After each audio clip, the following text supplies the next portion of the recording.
Hello everyone, welcome to Abhishek Academics. This is Abhishek Gupta and today I am going to explain a poem for the students of class 10 from their English textbook First Flight.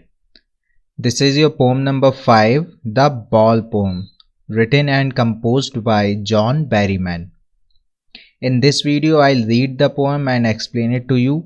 We will also discuss about the difficult word meanings and I'll tell you about the literary devices that have been used in this poem. So अगर आप channel पे नए हैं तो channel को subscribe कर दीजिए और टाइम को ज़्यादा वेस्ट ना करते हुए चलिए स्टार्ट करते हैं।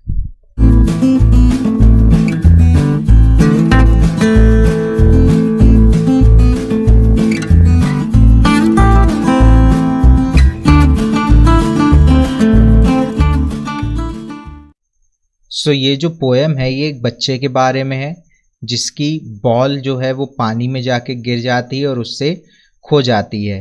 तो बच्चा अपने इस लॉस के लिए बहुत ज़्यादा अपसेट फील कर रहा है और पोएट ये सब खड़े खड़े वहाँ पर देख रहे हैं, लेकिन पोएट उस बच्चे को कंसोल नहीं करते हैं जाके। वो ऐसा क्यों नहीं करते हैं? क्या बच्चा अपने लॉस से बाहर आ पाता है या नहीं? यही सब इस पोएम में दिया गया है। यहाँ पोएट ने उस बच्चे को कंसोल ना करने का एक रीज़न दिया है। सो देखते हैं पोएम को रीड करके कि वो रीजंस क्या है। What is the boy now who has lost his ball? What is he to do? I saw it go merrily bouncing down the street and then merrily over. There it is in the water. सो यहाँ पर poet कहते हैं कि वो लड़का अब क्या करेगा जिसकी बॉल खो गई है, और फिर वो सेकंड लाइन में अपनी बात को रिपीट करते हैं what is he to do, कि अब वो आखिर क्या करेगा। इट मीन्स यहाँ पर पोएट अपनी बात को एम्फेसाइज करना चाहता है, वो ये शो करना चाहता है कि बॉय जो है वो अपने लॉस के कारण कितना ज़्यादा सॉरोफुल है। वो उसकी सॉरोफुल कंडीशन को प्रेजेंट करना चाहता है हम लोगों के सामने। देन पोएट कहते हैं आई saw it go merrily bouncing down the street and then merrily over, there it is in the water. फिर वो कहते हैं मैंने उसको जाते हुए देखा। अब यहाँ पर किसको जाते हुए देखा पोएट ने?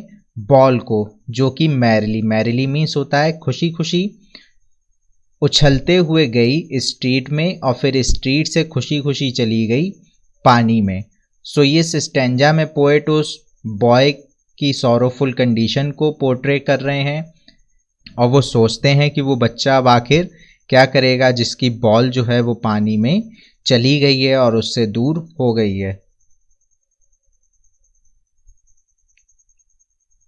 No use to say O there are other balls, an ultimate shaking grief fixes the boy as he stands rigid trembling, staring down all his young days into the harbor where his ball went.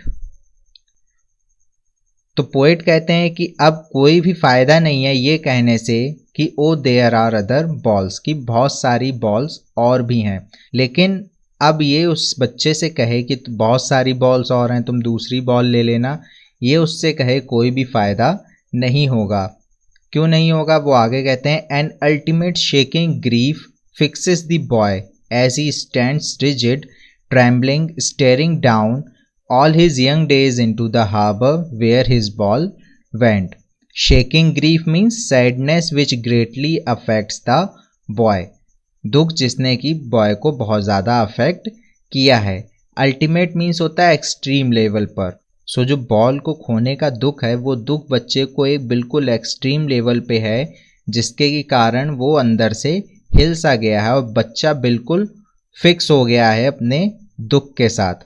As he stand rigid, और वो वहाँ पर बिल्कुल stiff होकर खड़ा है। Stiff होकर खड़े होने का मतलब बिल्कुल वो वहाँ पर स्थिर हो गया है, वो काँप रहा है और वो घूर रहा है अपनी बॉल को जो कि पानी में जा चुकी है, मतलब उसके पास से खो चुकी है।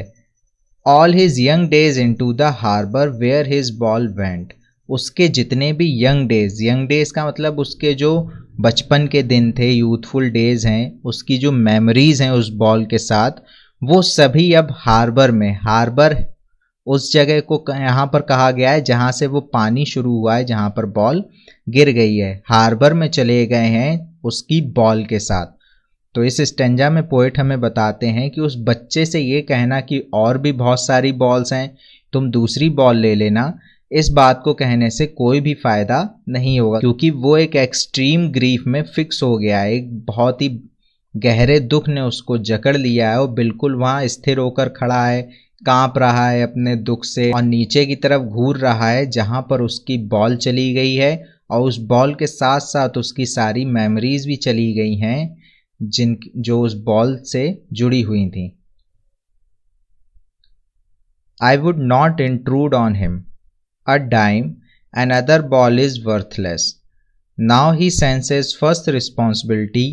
In a world of possessions, people will take balls.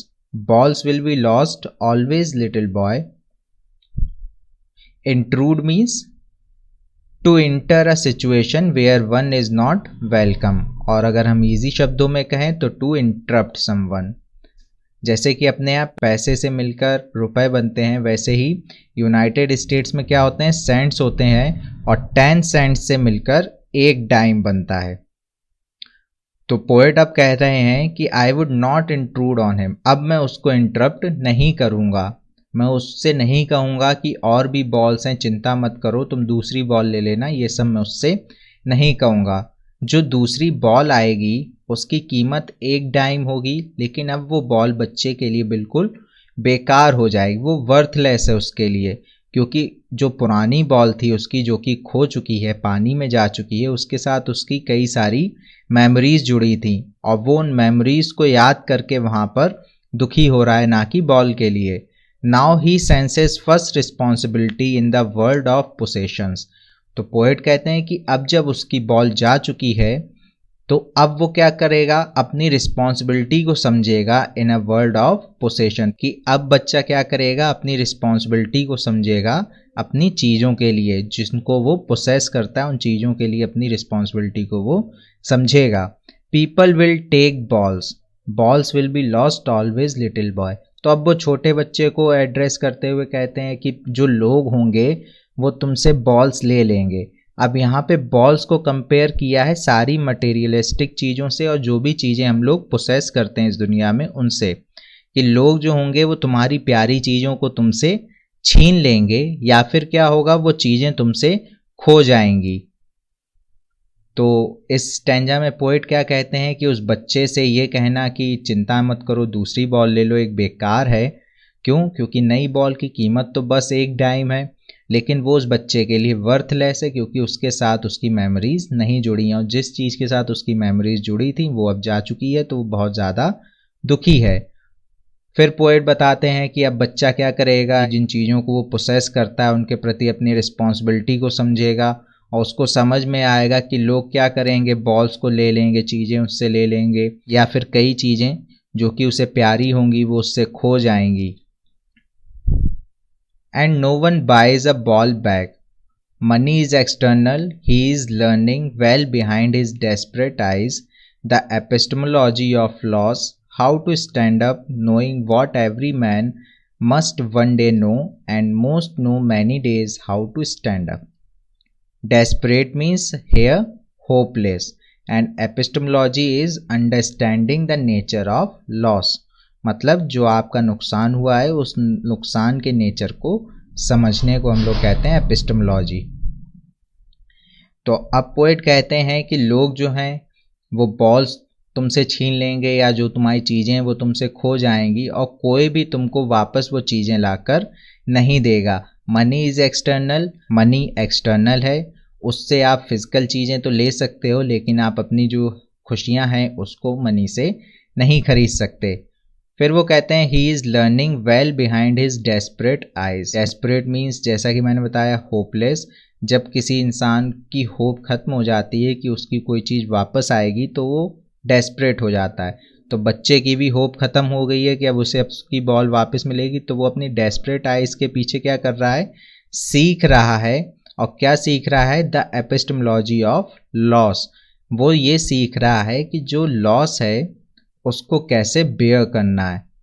How to stand up knowing what every man must one day know and most know many days how to stand up. फिर पोएट कहते हैं कि इस दुनिया में हर इंसान से कभी ना कोई चीज़ दूर हुई है, मुझसे या आपसे कभी ना कोई चीज़ तो खोई होगी, कोई ऐसी चीज़ जो आपको बहुत प्यारी हो वो आपसे छीन ली गई हो।